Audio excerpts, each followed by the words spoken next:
Olá, somos estudantes de medicina da Universidade Federal Fluminense. Falaremos sobre a síndrome do impacto subacromial, uma patologia que acomete o ombro. Vamos lá?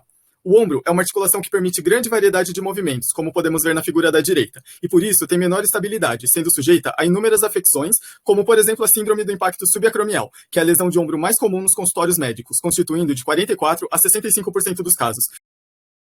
Ela comete uma ou mais estruturas contidas no espaço subacromial. Falaremos delas na parte anatômica. Ela se apresenta em atividades cotidianas, laborais e esportivas e podem durar de meses até anos.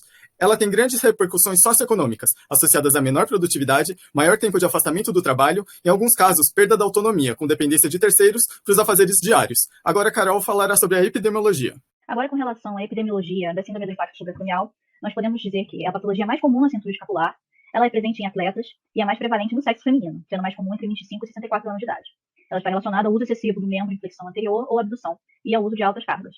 Voltei. Agora para falar da etiologia da patologia. Como é uma síndrome que acomete uma ou mais estruturas do ombro, a literatura sugere múltiplas etiologias. Podemos citar, por exemplo, problemas na vascularização, degeneração morfológica, trauma e variações anatômicas do ombro. Então, falar de anatomia é essencial para entendermos a gênese da patologia e dos seus sintomas. Por isso, agora falaremos dela. É com você, Pedro. Agora nós iremos falar sobre a análise anatômica da região do ombro, dando uma leve pincelada nos ossos que o compõem. São eles escápula, húmero e clavícula, sendo escápula e clavícula ossos que vão formar o símbolo do membro superior. Além disso, daremos bastante enfoque a dois dos três processos da escápula, o acrômio e o processo coracoide, e um enfoque no ângulo lateral da escápula, marcado pela cavidade glenoidal. Avançando agora sobre suas articulações, temos na imagem a cápsula articular que irá cobrir a cavidade glenoidal até o colo anatômico do húmero. É interessante salientar que a região inferior dessa cápsula ela é menos revestida, portanto ela é mais fraca. Teremos o ligamento coracoacromial, que ele irá se estender do processo coracoide até o acrômio. Teremos também nessa região o lábio glenoidal, que é uma margem estreita de fibrocartilagem em torno da margem da cavidade glenoidal. É de bastante interesse anatômico, pois é o local de inserção de alguns dos ligamentos do ombro. Temos também o ligamento acromioclavicular, sendo ele uma pequena articulação sinovial sustentando da região do acrômio da escápula até a parte distal da clavícula. Agora uma passada sobre os músculos que irão compor o manguito rotador, sendo ele o subescapular, supraespinhal, infraespinhal e o renoldo menor. Além disso, a região do ombro irá possuir os músculos do trapézio e o deltoide, que darão um contorno característico do ombro. Sobre os músculos do manguito rotador, é interessante salientar que eles irão ter sua origem na escápula e a sua inserção no húmero. O supraespinhal e o infraespinhal, eles serão inervados pelo nervo supraescapular a nível de C4 e C6, sendo o primeiro responsável por iniciar a abdução e o infraespinhal responsável pela rotação externa.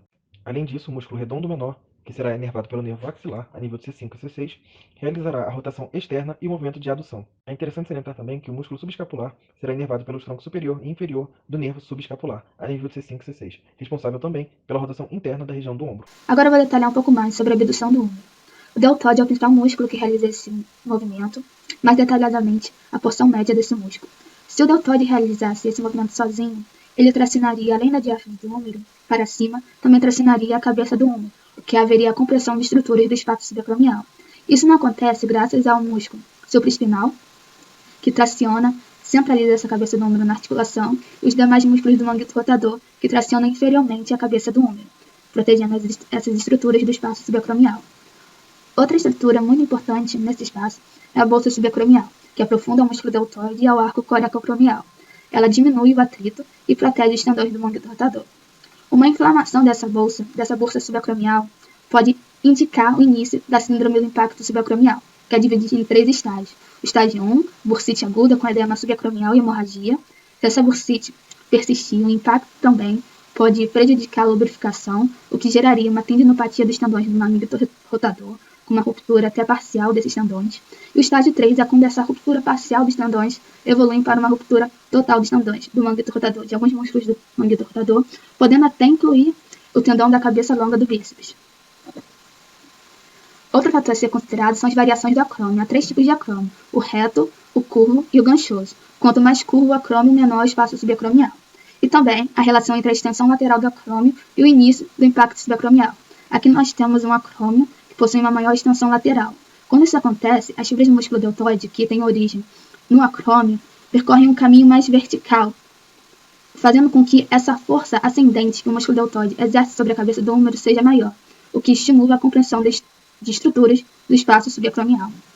Precisamos relembrar como se dá a vascularização do ombro. A artéria axilar se origina da artéria subclávia na margem lateral da primeira costela. Essa artéria irá irrigar a área do ombro através de seus 6 ramos, sendo a artéria tóraco-acromial e o seu ramo acromial, demonstrado aqui na imagem, um dos principais responsáveis pela irrigação nessa área. Porém, um fator muito relevante para a síndrome do impacto subacromial é a hipovascularização na área conhecida como zona crítica de Codman. Está marcado aqui na imagem abaixo, corresponde a uma região de inserção do tendão do músculo supraespinal. Nessa imagem, retirou-se o acrômio e observa-se o ombro superiormente. Sendo assim, pensar sobre uma possível isquemia mecânica sofrida durante impactos também é um aspecto essencial no estudo da síndrome.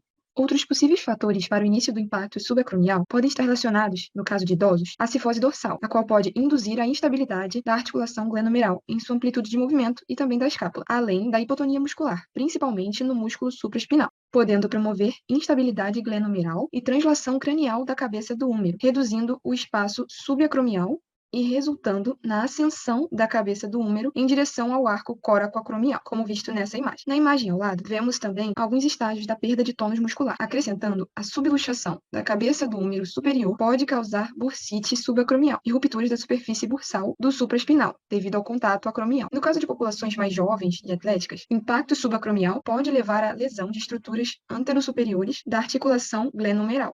Bom, então como principais sintomas, o paciente ele vai ter dor ali geralmente na face anterolateral do ombro, né, com piora durante a execução de alguns movimentos, como abdução, rotação interna e rotação externa, né, podendo vir associada a essa dor uma perda de força, né, para a execução desses movimentos. Então o paciente ele pode ter também uma perda da funcionalidade ali do membro acometido e diminuição da força muscular. Bom, a critério de diagnóstico é levado em conta a história clínica do paciente e são realizados também alguns testes, né? Então, a gente elencou aqui 5 dos principais testes que a gente encontrou na literatura e a presença de 3 ou mais desses testes positivos é um forte indício ali de síndrome do impacto subacromial. Então, eu vou explicar mais pra frente um por um desses testes. E como exames complementares, né, a gente tem alguns exames de imagem, né, que podem ser usados pelo médico para avaliar ali, as estruturas que compõem o ombro, as estruturas do manguito rotador, né, os tendões, os músculos. Então, ele pode fazer uso da ultrassonografia, da tomografia computadorizada, ressonância magnética e raio-x, sendo que a ressonância magnética é o exame mais sensível ali para avaliar a lesão de manguito rotador. Bom, agora eu vou falar rapidamente dos testes que são usados para diagnóstico. Primeiramente, a gente vai ter o teste de Hawkins-Kennedy, né? Esse teste vai mostrar se existe algum impacto ou algum atrito do tendão do músculo subespinhal sobre o acrômio. Aí, nele, o membro superior do paciente é colocado em rotação neutra, né, numa elevação de 90 graus e flexão de cotovelo também 90 graus, e o médico vai realizar ali uma rotação interna desse membro. Então, se o paciente é feridor, né, durante a execução dessa rotação interna, o teste é tido como positivo. Bom, a gente tem o teste de NIR também. Nesse teste, o examinador vai estabilizar ali a região da escápula e clavícula do paciente com uma mão, e com a outra mão, o examinador vai realizar uma elevação rápida ali do braço do paciente até a amplitude máxima do movimento. Né? Então, o examinador vai simular ali um impacto do tubérculo maior do húmero contra a face anteroinferior do acrômio. Né? Então, quando ele simular esse impacto, vai ter compressão de algumas estruturas, como a bursa e o tendão subespinhal. Né? Então, se a gente tiver uma inflamação do tendão, né, uma tendinite ali do subespinhal ou uma bursite, o paciente vai referir dor e o teste vai ser positivo. Bom, a gente tem o teste de Jobe também, que pode ser usado. Nele, o membro superior do paciente vai ser colocado em rotação interna, né, e o examinador vai pedir para esse paciente elevar esse membro contra uma resistência ali realizada pelo próprio examinador. Né, e se o paciente referidor ou o examinador notar uma diminuição ali da força do membro, né, uma diminuição da força ali do movimento, é indicativo de alguma alteração ali do músculo subespinhal, que pode ser, por exemplo, uma tendinite ou até mesmo uma ruptura parcial ou completa do tendão. Então, se o paciente é referidor ou tiver diminuição da força do movimento, o teste é positivo.